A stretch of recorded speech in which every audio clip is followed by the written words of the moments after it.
혹시 이런 적 없으세요? 졸업하고 직장 생활도 몇 년 했겠다. 저처럼 야심차게 서류를 준비하고 은행 가서 대출을 받으려고 했는데 상담원이 제 얼굴을 보자마자 갸우뚱 했던 일. 아니면 어디 쇼핑몰이나 웹사이트를 가입할 때 본인 인증을 하려고 했더니 영문 이름이 너무 길어서 입력이 다 되지도 않고 결국 본인 인증이 안 돼가지고 한국인 배우자나 한국인 친구 걸로 구매했던 일 말이에요. 그게 접니다. 네, 오늘은 외국인으로서 한국에 살면서 겪게 되는 현실적인 문제들에 대해서 공유해 볼게요. 안녕하세요. 이든 오로라입니다. 오늘은 한국에서 다문화 가족으로 살면서 부딪히는 현실에 대해서 공유해 보고자 하는데요. 누군데 다문화 가족의 현실을 얘기해 준다고 하지? 이렇게 궁금해 하실 분들을 위해서 잠깐 저희 소개를 해볼게요. 저는 아빠가 한국 사람, 엄마가 일본 사람으로 한일 가정에서 태어났고요. 국적은 한국입니다. Yes, 가나다라 마바사.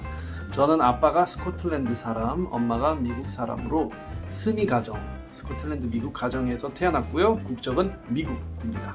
그래서 총 4개국이 모여 살고 있는 다문화 가족이에요. 더 나아가서는 저희 둘째 오빠는 베트남 사람과 최근에 결혼을 했고 제 여동생은 나이지리아와 일본 혼혈 국적의 사람과 결혼을 해서 귀여운 딸을 키우고 있어요. 저희 첫째 누나 같은 경우에는 독일 사람과 결혼을 해서 현재 독일에서 4명의 자녀들을 키우며 살고 있고 제 여동생은 한국 사람과 결혼을 해서 2 자녀들을 키우고 있어요. 자, 그럼 바로 한국에서 다문화 가족으로 살면서 겪었던 긍정적인 부분이 아닌 현실에서 부딪혔던 문제들에 대해 공유해 볼게요. 넘버 1. 핸드폰 본인 인증, 공인 인증서. 첫 번째는 바로 핸드폰 본인 인증과 공인 인증서인데요. 한국에서 생활하다 보면 핸드폰이나 공인 인증서로 본인 인증을 해야 되는 일이 많잖아요. 거의 매일 하는 수준인데 예를 들어 어떤 홈페이지에 가입할 때나 서류 신청할 때, 계좌 개설할 때 등등 너무 많죠. 그런데 외국인의 경우 엄청 번거롭다는 사실 아시나요? 알파벳 철자가 긴 이름을 갖고 계신 사람이라면 진짜 골 때리죠. 왜냐면 가끔 어떤 곳은 작성 가능한 최대 글자 수가 제한이 되어 있기 때문에 이름을 다 쓸 수 없는 경우가 종종 발생하거든요. 그렇게 되면 인증을 할 수가 없죠. 그게 접니다. 제 과거입니다. 예를 들어서 제 이름의 경우 Ethan Tail Malik. 알파벳 철자로만 따지면 공백 없이 총 17글자예요. 친구의 경우 Chrysanthi Jiran Brandner. 공백 없이 총 23글자? 23글자? 뭐라고 해야 되지? 23글자. Yes. 와우. 한 번은 이 친구와 대학 시절 때 같은 팀을 이뤄서 어떤 창업 프로그램에 지원을 했었는데요. 친구 이름이 너무 길어서 사이트 등록이 안 돼가지고 엄청 헤맸다가 결국 담당자한테 전화해가지고 문의를 했던 기억도 있어요. 또 가족관계 증명서 같은 공인된 서류에는 이름을 한글로도 함께 표기하게 되어 있는데요. 한글로 적혀있는 이름과 외국인 등록증에 적혀있는 영어식 이름이 다른 경우에도 이름이 일치하지 않는다고 나와서 본인 인증을 할 수가 없어요. 정말 골 때려요. 예를 들어 제 영어식 이름은 Ethan Tail Malik이고 한국식 이름은 Ethan Tail Mellock이라고 두 이름이 동일하지 않다고 나와요. 그러면 그냥 본인 인증 포기. 이든처럼 성과 이름뿐만 아니라 중간 이름까지 있는 경우엔 더 헷갈려요. 이름 순서가 달라져도 본인 인증이 되지 않기 때문인데요. 여권은 이름과 성이 분리가 되어 있고 예를 들어 이름 Ethan Tail 플러스 성 멜로. 외국인 등록증에는 성, 이름, 중이름 이렇게 되어 있어요. 멜로, Ethan Tail 이렇게 말이에요. 또 외국인 등록증에 적힌 이름과 여권에 적혀있는 이름이 다르고 법무부에 등록되어 있는 이름과 외국인 등록증에 등록되어 있는 이름이 달라서 본인 인증이 되지 않았던 경우도 최근에 있었어요.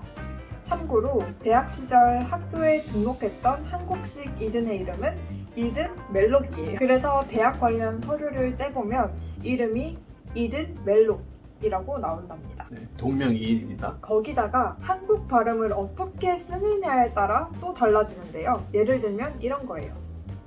제 성은 Malik 이건데 스코틀랜드 성이라서 스코틀랜드 발음식으로 발음해보면 말라흐 이렇게 소리가 나고 놀리지 마세요. 미국식 영어 발음으로 하면 멜록으로 발음되는 것 같아요. 말릭 이렇게. 아버지는 말로크, 저는 멜록, 여동생은 멜로크, 멜럭, 멜롱, 멜론 이렇게 뭐 참을까지 나오겠어요. 각자 다 이름을 이렇게 다르게 등록했더라고요. 여담이지만 저희 작은 아빠는 이든의 성은 멜론이라고 알고 계신 것 같아요. 멜론 왔어? 씨름 한번 하자. 이렇게 같은 성을 갖고 있는 외국인 가족인데도 서류상에 적혀 있는 이름이 각자 다 달라서 맨 처음에 그거 보고 엄청 당황했어요. 다른 이유를 예상해 보자면 아마 처음 한국에 왔을 때 시아버지께서 한국식 이름을 말로크로 썼다가 나중에 자녀들이 점점 크면서 이름을 멜로크 원하는 발음으로 등록한 게 아닐까 싶어요. 아무 말 대잔치네요.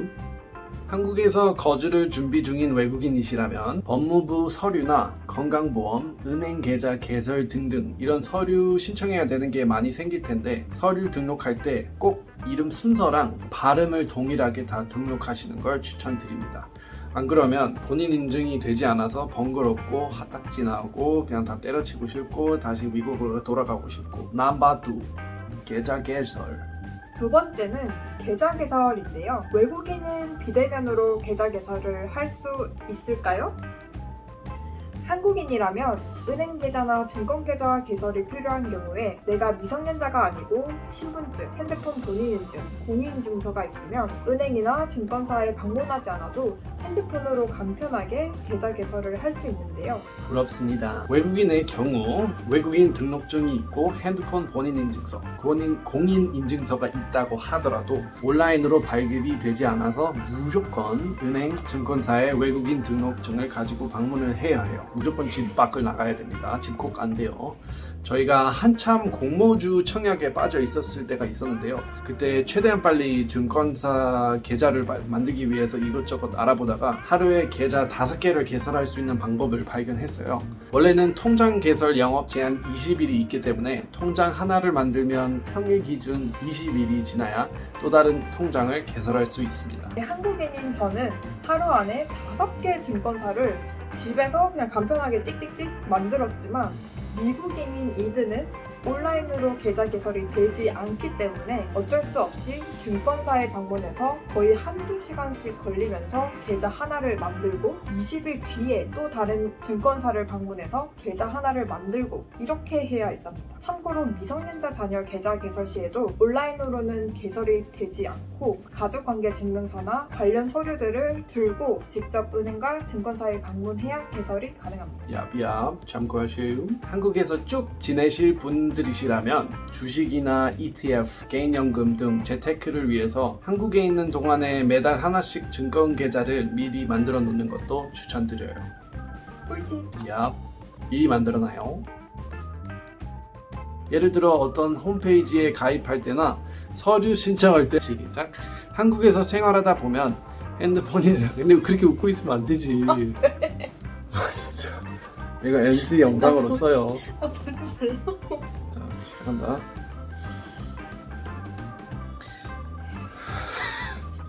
여기부터 해야겠다. 긴 이름을 갖고 계신 사람이라면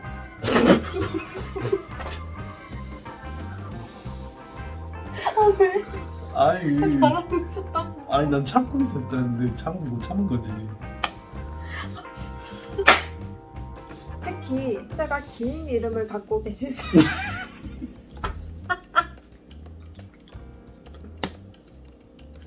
아주 적당히 하라고.